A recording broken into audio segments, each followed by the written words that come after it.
I always picture, a puzzle that's just kind of spread out on the floor. You have all these different pieces of yourself, your healthcare. We're complex people. So we work as case managers to take all those little pieces and try to put them together so it's one cohesive picture. Welcome to Under the Coverage. During each episode, we interview people, sometimes it's just each other, who spend their working days focused on health benefits and health care. As consumers, we want the same thing you do. We want the entire system to be less complicated. Our guests share insights about how they navigate healthcare and the health benefits systems. I'm Jolene Myers. And I'm Sarah Flusky. And we're ready to lament, complain, empathize, and maybe help a few people. Today, we're fortunate to be joined by two of our registered nurses who focus on mental health and substance use. Corrine and Molly support members as they try to navigate the healthcare system, their benefits, and behavioral health needs. With more than a decade of clinical experience on the floor at various facilities, they're using those skills now in a different setting. I would bet the average consumer isn't aware of the number of clinical staff working at health insurers. They're both very passionate about the members they work with. They treat members like patients, and when you listen to them talk about interactions, you'll see the nurse on the floor come to life. Welcome, ladies. We are so happy you're here today to chat with us about mental health resources. It's an important topic. It's a heavy topic. According to Mental Health America, 46% of Americans will meet the criteria for a diagnosable mental health condition sometime in their life, and half of those people will develop conditions by the age of 14. I think one thing we don't talk about is how insurance companies can help with this, right? So before we came on, we were talking about, what you both wish more people with health insurance knew.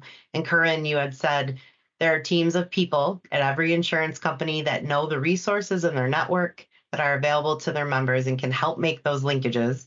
There are specialists that can help walk their members through the authorization process, special case review process, appeals process, etc. Molly, you shared, I wish people knew that health insurance companies don't just see numbers. They see the people, their diagnosis, their health and financial struggles. With this, they work tirelessly to develop teams, programs, and resources to provide members with access to information and assistance to meet their healthcare needs. I think oftentimes people don't associate health insurance companies with those kinds of resources, right? So we've got a whole list of questions for you guys. So thank you for joining us, and we're going to dive right in. How do you figure out what services you can access with your plan? I can take this one.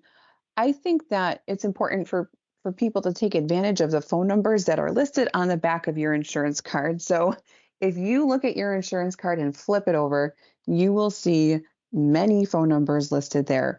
Also, when you enroll in your benefits or re-enroll in your benefits, you're going to get a lot of papers. It's important to look at those papers because some of those papers are going to outline some of the resources and additional programs that are available to you with your insurance.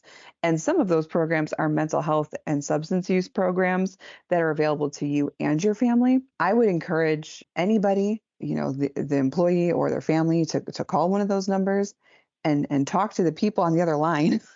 You would be surprised who might pick up. It could be a customer service representative, but it could also be a nurse. It could be a social worker. These people work every single day with somebody who might have the same kind of issues, and they get to know the providers in the area, and they get to know the kinds of resources and the new resources. So I would encourage people to really look at what comes with their enrollment packet and with their re-enrollment packet and make those calls.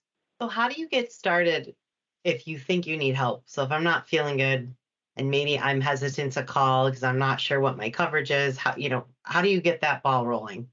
I can take this, Corinne. So I think when it comes to getting started, the important thing to remember is that you can really start anywhere. Maybe it is as simple as having an honest conversation with yourself about your challenges, your struggles, what you're going through. From there, it might be having a conversation, being open to considering, talking to a loved one, a friend, seeking professional help.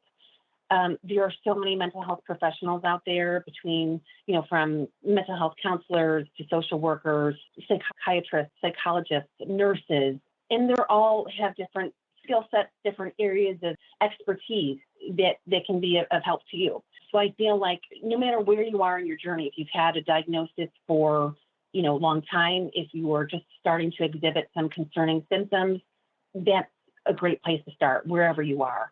As Corrine had mentioned before, it's so easy to just pick up the phone. Help is just a stone's throw away, whether it's online, in the community, at your insurance company. It could be, maybe you have a healthcare team in place already. You work with your primary care provider, or maybe you have some specialists that you work with. You can talk to them about what you're struggling with, and they can offer some referrals, let you know what's out there in the community. A lot of mental health services and they sort of function as a one-stop shop. So you don't have to go see a counselor on one side of town and go see your psychiatrist on another side of town. They have a lot of services and providers under one roof where you can get, individual therapy, group therapy. They have social activities. They have specialized programming. And, it's all there under one roof. If you're not sure where to go, that's where we can come in. You can call your insurance company. You can talk to a member services representative. You can talk to a nurse case manager, like ourselves, and we can point you in the right direction, tell you what's out there, what those organizations are, what kind of services they offer, and sort of help point you in the right direction. There are so many things. I feel like sometimes you don't know where to start. I think your idea of take a look at where you are, just start there. And I know sometimes it is, with a lot of providers, takes a long time to get in sometimes, and maybe longer than once you decide you're ready. That wait can be longer than maybe you feel like you have time to wait. So as it relates to how a case manager could help at the insurance company, or how you could leverage a telehealth benefit if you have one, or maybe crisis lines, can you talk a little bit about a more urgent need? When we are able to help with those situations, so if you have gone ahead and made yourself an appointment on your own and you found that the wait is a bit long, or we oftentimes run across people who need a medication refill and they have to see the physician first and they're establishing at a new place and it's going to be a long time and they're going to run out of meds. So we actually do have some resources in our back pocket that are able to come in and fill those gaps. They don't have to be established. We do know that, and it might not be common knowledge. So that's sometimes a place where we can come in and help. And I do wish people knew that calling to your insurance company, asking for help with those gaps doesn't have to be a long-term commitment with us. We are there to fill that immediate need, follow up with you, make sure everything was okay. And if it wasn't, we can help problem solve there again. And then, we're happy to help you in the future, or if not, I'm glad we were able to help now, and, the very best luck to you. When it comes to things like crisis services, those numbers and those resources, for example, I know that we give out to our members, and we always encourage our members to store it in a safe place. I know that Molly and myself tell people to store it in your contact listing in your phone and provide it to one of your support people. That way they're able to help you in the event that you've outreached to them. That's always good advice to have as well. And then That's a great idea. Yeah. It makes a lot of sense. It's not, we've talked about this before. Sometimes you don't know you need something until you need it. And at the time that you need it, sitting online and doing research is not necessarily your first priority. Yeah. And sometimes when you're not in the right state of mind, like if in the case you're in a crisis mode, you're not thinking to make phone calls other than to a trusted person. You don't want to call a stranger on a crisis line. So you're going to call a trusted person, and that trusted person then might take the initiative to call the crisis line.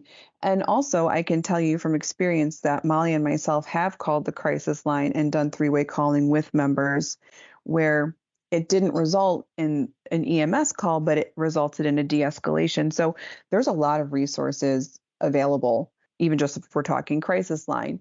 And we're also able to help facilitate sooner appointments. Sometimes we're able to call the offices and say who we are, where we're calling from, ask for a little bit of wiggle room.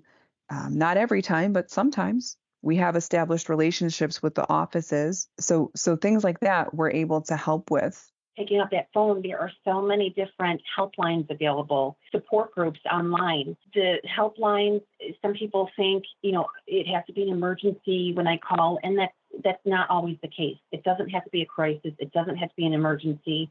It could just be you're having a tough day. You really need to talk to someone. You might hear, peer support lines, warm lines. Those names are somewhat synonymous.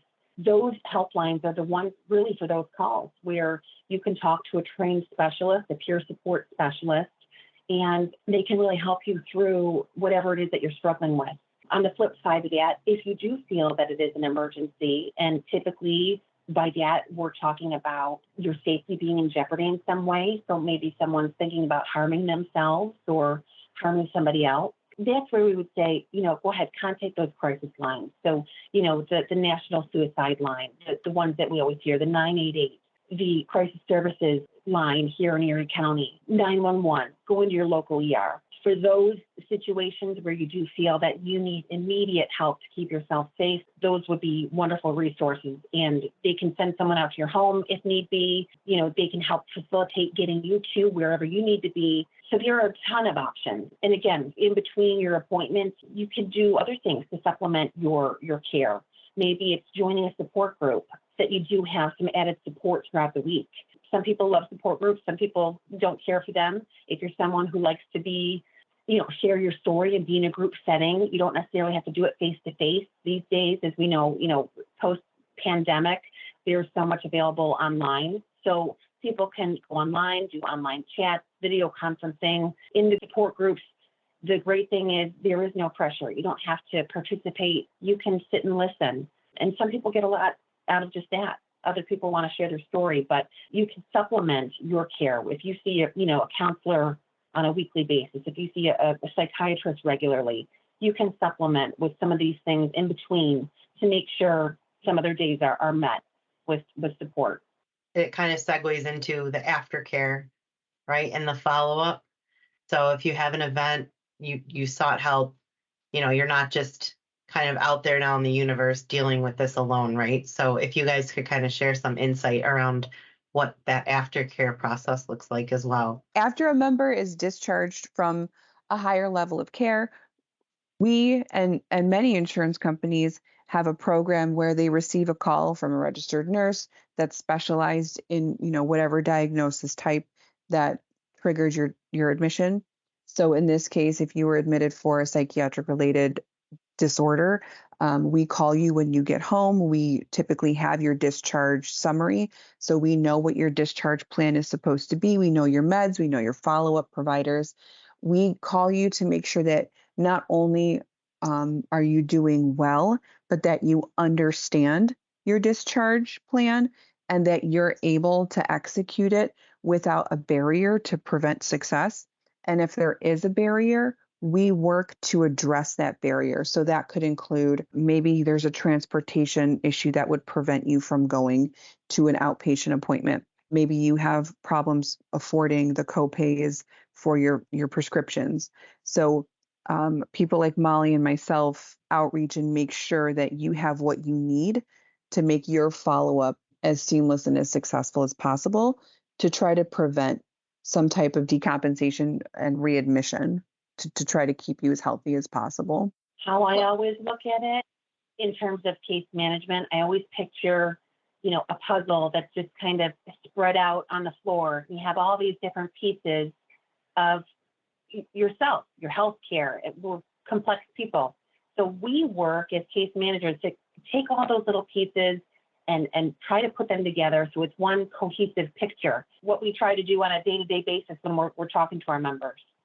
Yeah, that's great, because a lot of times when you see your health plan calling, like, no, thank you, direct to voicemail. And it is interesting. We know this, Jolene and I, from sitting on the back end, but that there are people that are making outreach phone calls that really are designed to be helpful and supportive. And it's really not something that people generally associate with their health benefits. But those people exist. I feel like we're very lucky to work with them, Jolene. Yes, we can say there are resources, but it's okay to just call and you're not alone. And just kind of reiterate that and put it out into the universe, because people do want to help you, and you both are angels, and we appreciate the work that you do. That's for sure. And anybody that has the chance to talk to you is very lucky. Aw. That's so sweet, so appreciated. And I think, let's speak for both of us, what we do is very fulfilling, and really enjoy working with the people that we do and helping them navigate sometimes a very confusing healthcare world. We work with people who are very in a vulnerable situation most times, maybe coming out of crisis, maybe going into a crisis. So what I always think of is, with our roles, we're sort of, the calm in the storm for them. So, when they have a lot going on, we're that calm voice, that giving them support, helping to give them some guidance, helping them to make sure they have a good team behind them, days after a hospitalization, weeks after, months and years, so that they always feel that they have that support surrounding them at all times. That's great. That's great. I wish more people could understand that these resources exist on the insurance side, and the really great people that are behind a lot of that work.